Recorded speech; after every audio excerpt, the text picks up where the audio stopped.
I'm Anthony Walker, and here's today's Bible story, the real Christmas story.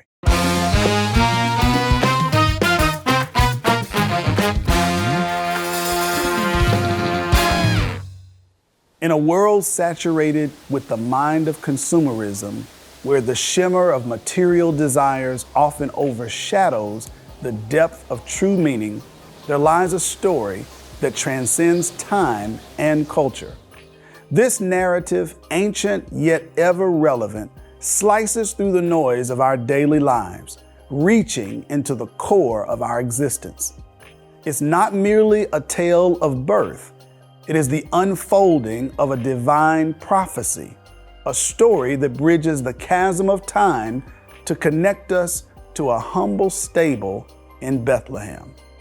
There, under the cover of a starlit night, a baby was born, and with his first cry, a promise echoed through the centuries, a promise prophetically voiced by Isaiah.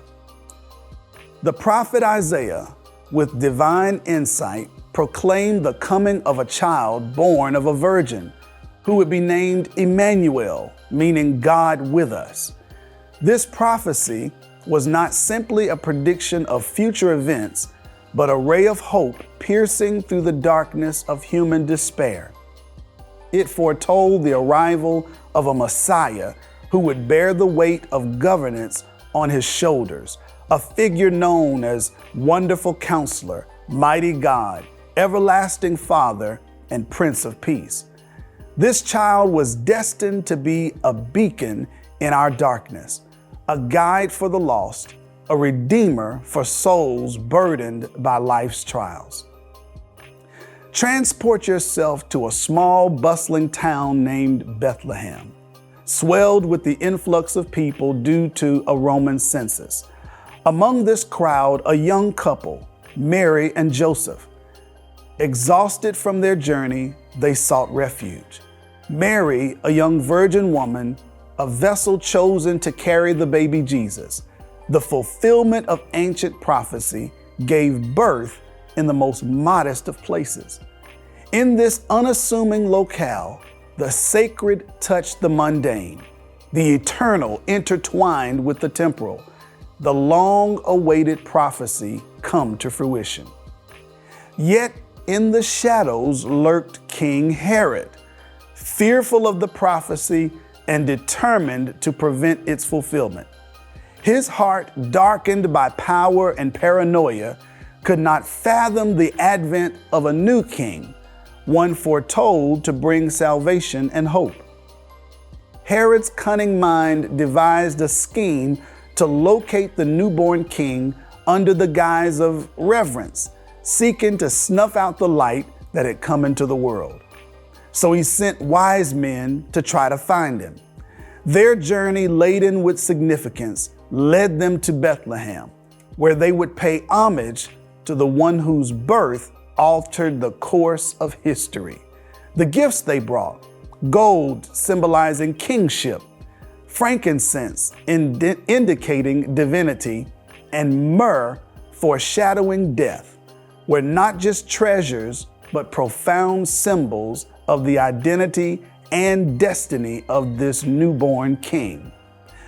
The birth of Jesus was not celebrated in grand halls or among the mighty, but was announced to shepherds in the fields.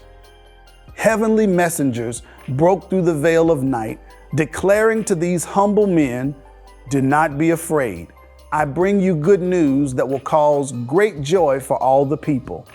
Today in the town of David, a Savior has been born to you. He is the Messiah, the Lord." Compelled by this heavenly proclamation, the shepherds journeyed to witness this marvel, finding the newborn Christ lying in a manger, just as the angels foretold. This pivotal event is the essence of our lives today. The birth of Jesus demands us to rise above the cacophony of commercialism, the allure of fleeting pleasures, and the relentless pursuit of material possessions. It beckons us to remember the true spirit of Christmas, a time to meditate on the gift of salvation, the manifestation of the divine presence among us. This story is an invitation to embrace the sovereignty of Christ, to acknowledge in this humble birth the dawn of our redemption and the emergence of a path to authentic peace and joy. As we remember this narrative, let us also remember the words of the Apostle John, who wrote, "The Word became flesh and made his dwelling among us. We have seen his glory, the glory of the one and only Son, who came from the Father, full of grace and truth." This powerful declaration encapsulates the essence of the Christmas story, the incarnation of the divine, bringing grace and truth into our world. Therefore, as we engage in the festive traditions of this season, let us do so with a renewed perspective, focusing on the true meaning of Christmas. Let us celebrate not just with gifts and decorations, but with hearts overflowing with gratitude for the gift of Jesus Christ, the fulfillment of God's promises, and the embodiment of hope for all humanity. Let this Christmas be a time of reflection, celebration, and transformation as we embrace the life and love brought to us through the birth of Jesus, our Savior and Lord. Let us not be concerned about the gifts under the tree, but rather the Son of God who died on a tree on Calvary and who offers the gift of salvation to all. Merry Christmas from all of us at Fearless, and have a happy New Year.